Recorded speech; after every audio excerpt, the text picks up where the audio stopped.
आणि तिसरं जे आहे हे लॉजिंगवाले जे हॉटेल आहेत ते.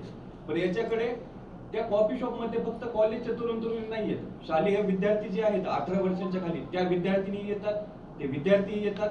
लॉजिंग जे हॉटेल आहे तिथे आधार कार्ड घेतलं जातं, पण ते आधार कार्ड जे आहे ते 18 वर्षांच्या खाली जे आहेत युवक युवती त्यांनाही तिथे एंट्री करून रूम दिली जाते.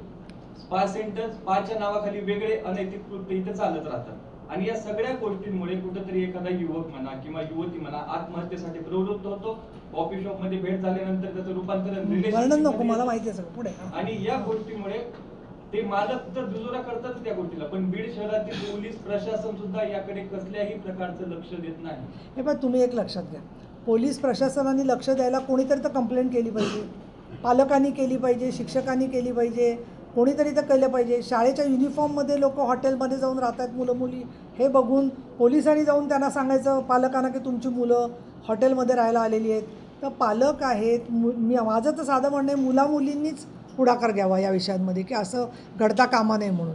कारण शेवटी असे आयुष्य बरबाद त्यांचं होतं अनेक गोष्टींमुळे.